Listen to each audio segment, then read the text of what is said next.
It's finally here. Every wallet, bank account, and retirement fund is at risk from the masters of the universe. Eternia Playset. Now, it's so great to wake up in the morning and see an image of this thing, the massive, mythical Eternia Playset. I had no idea that this was coming, honestly. I mean, there were rumors and stuff like that. We saw the teaser artwork in the back of the Flying Fist and Terror Claw Skeletor sets. But then, to actually have it executed is like a totally different thing. I didn't know it was going to be happening so soon. There was definitely going to be a centerpiece item at SDCC. I was expecting it to perhaps be Snake Mountain, right? Because it seems chronologically that's the flow of things. We got Castle Grayskull last year, and there were some people that were saying that there was going to be like maybe a Masterverse Castle Grayskull. I'm not denying that that's going to be happening. Probably that's a reality as well. I'm somehow not as excited for that. What I really want to see is maybe just a goddamn Origins Snake Mountain playset. But instead, we're getting the playset to end all playsets. So these are the images flowing out of SDCC as of this morning. But also, surprisingly, there's also a link for this thing already up at the Metal Creations website. It's a placeholder link. You can just hover your mouse over it, click on it, but nothing really happens. You don't get any extra information. But it's amazing to see this thing there. Right? It's actually a confirmed thing when you see it on Metal Creations. The photo of this thing on Metal Creations is in fact the only high resolution, like total HD photo of the Eternia playset that you can find online at this moment. And also, it has the image of the central tower with the lion's head with its mouth closed. All the other photos that you see from SDCC has this thing with its jaws open, but this is the only one with its mouth closed, and it just looks equally as intimidating and terrifying. All right, this is not a happy looking playset. All right, this is a playset that's filled with menace and danger. One side of the tower represents all that is good, while the other represents pure evil, and they come together in the central tower, forming the ultimate power in the universe, the ultimate battleground. Now, this is covered in the mini comic that came with the Eternia playset. I reviewed it on the channel a couple of months ago. Go check it out if you've got some free time. Go read it. You might find out more about this whole thing.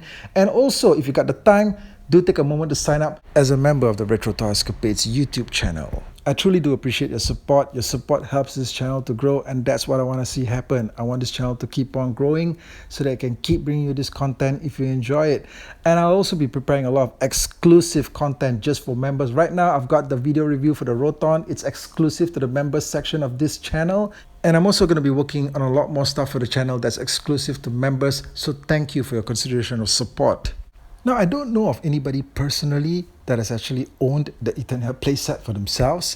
And I myself have never actually seen one. I've never actually seen a complete Eternia playset from the 1980s, not with my own eyes. I've only seen photos of it online. I've heard lots about it.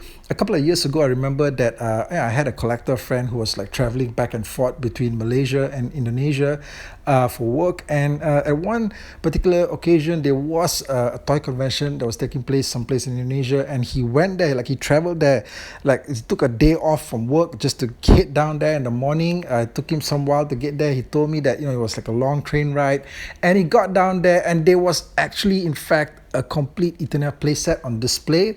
It was a private collector's display at the convention. I don't think it was for sale. He shared photos with me, and I was like, whoa, I just couldn't believe it. Okay. And it's like, I felt that, wow, I felt envious that he could actually see it, not even own it, but actually just see it with his own eyes. And that was like the mythical status of this thing. Now, I'm pretty sure that there are definitely more than a handful of people out there in the world that have this thing right now as we speak, probably even right here in Malaysia. It's just that they're probably very private about it, okay, because their collection is like so top secret, but they're out there, definitely, probably even somebody close to where you are, all right? But this thing is like, it's like one of those real true grails of the 1980s. Okay, it's one of those absolute freaking grails, And when Castle Grayskull was re-released last year, a lot of people were saying that, hey, it's like a piece of my childhood. I finally got it back. But the truth of the matter is that Castle Grayskull could still be found, right? Readily online. It's just that, maybe you have to pay a little bit more for it. But honestly, guys, you've been paying tons, okay, for all those Metal Creations exclusives from scalpers online. The cost of a 1980s complete Castle Grayskull, probably comes nowhere near that. But Eternia, man, I just feel that if there's a sale of a complete Eternia that takes place out there, it's something press-worthy. You know, it's like when somebody buys a copy of Action Comics #1 for like what, 2.5 million or something like that. It makes headlines. I feel that Eternia is of that level as well. If there's a sale of an Eternia unit that takes place, it's something that people are going to talk about. Okay, it's going to get some coverage at least. Now the unit that's on display here from the photos at SDCC, it looks freaking huge. Okay, I'm pretty sure that this thing is a whole lot bigger than the original, just like the way they've scaled up most of the other stuff that they've been putting out, you know, the vehicles, and even the Castle Grayskull playset was actually in fact bigger than the first one that came out in the 80s. This one just looks huge, right? In fact, they've put it in something that looks like a shark tank, I think, and that should give you an idea of how much space you in fact require to display this thing comfortably in your room or bedroom, hall, I suppose. You know, and in fact, looking at this thing, I kind of feel that, you know what, I should get one of these damn things, okay? I should get one of these fish tanks right here. Just put it off in one corner someplace, because ideally, if, you know, Eternia is like the most massive thing that's coming out of Origins, then, you know, it needs to be the centerpiece, okay? And you need that thing to like just take up the whole space, all right, in your display, and everything else can just be supporting it. The castle, the mountain, you know, everything else they want to put out there, the fright zone, everything else can just be supporting it, but this thing needs to be at the centerpiece. So in fact, they show you here, there's a lot of things that's happening here in this particular photo. But there's a ton of activity happening here, right? There's a ton of action figures, and they're all having a Royal Rumble going at it. And from a distance, it kind of looks like it's all stuff that you've already owned. But no, okay? You look closer, and there's a whole bunch of new figures that they've thrown in there. And sometimes you just wonder, are some of these actual figures that are coming out, or are they just figures that have been dressed up, you know, just for the purpose of the display? I think that they're actual freaking figures, right? There is, if you look at the center of the display in front of the tower there is an Origins scaled snake armor He-Man. One of the rarest figures from the 2002 series, and you know what, I guess we should have seen that coming, right? Because they're already going to be putting out the Snakemen, so you know, who's going to fight them, right? You need the snake armor He-Man to do it. But I just didn't think that it would be ready this fast. I didn't think any of this stuff would be ready this fast. And in fact, also just behind the towers there, actually, you know what, in the Pixel Dan video, he just put up a video where he's walking around this thing with a Mattel employee, and they went to the back of the thing. They went to the back of the Eternia playset where you could see the figures more clearly. And in fact, from this photo right here, you can see a glimpse of them. That's a tongue lasher figure right there with a Thunder Punch He-Man. Okay.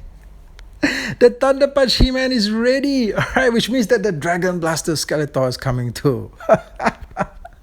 You know, that's so freaking awesome. I didn't think that these guys were already ready to go. Is the Thunder Punch He-Man going to go pow pow just like the 80s original? Maybe. But the fact that he's here means that we're going to get a lot of details real soon. By the way, the awesome shot here of Tongue Lasher with the Thunder Punch He-Man comes courtesy of toyak.com. Do check them out online. They've got incredible coverage of SDCC 2022, not just of MOTU, but of everything else. Now, in these Eternia battle shots that we're seeing online, there appears to be variations of the Snakemen. Like this blue guy here with his neck sticking out. I don't know who this guy is, but it appears to be, you know, these could be variations of the Snakemen. Maybe they're snake soldiers. Maybe they're part of King Hiss's private battalion. Or they could just be figures dressed up as snakes just to prop up the display. Either way, they look interesting. These could be special exclusives, maybe planned later on down the line. I guess we're going to find out more as more details emerge. There's supposed to be a panel, as mentioned in the Pixel Dan video. There's supposed to be a panel happening sometime in the next couple of hours, maybe tomorrow, our time, where I'm sure that there's going to be more details coming out. So let's look out for that. But there's a shot here of a bunch of guys that I'm sure fans are going to recognize, especially if you've been following all the Easter eggs in the promotional artwork on the MOTU Origins boxes and cardback art, especially the box for Castle Grayskull, where we see this bunch of green skeleton warriors that are just doing battle with the heroes. And they're finally here. Apparently, they're actually here, represented in action figure form. These don't look to me like they're going to be regular carded. They're probably going to be in a 2-pack. or a 3-pack kind of thing with some assorted weapons, probably some variations on the facial designs, some color variations. These look great for army builders, definitely. I just hope that they're not going to be a Mattel Creations exclusive. Screw that. I know there's a lot of fans that probably want this, and definitely they're going to be great for a display, a diorama, a huge action shot. So, we're going to get more details on this as well, I'm sure, in the hours to come. Just this one single image of the Eternia playset and this massive battleground with figures both old and new kind of fills you with hope, right? The line is probably still very much active despite what you're seeing out there. All right, it probably still gives you hope that there's still a lot more yet to come. I just hope that a whole bunch of it ain't a bunch of exclusives. Okay, just give me stuff that I can buy. And also I'm looking forward to the news that's coming out. I'm going to try and cover everything, offer you my insights as much as possible. Stay tuned, stay subscribed, and if possible join as a member because it really helps me out. So I'll catch you guys again real soon. Take care out there.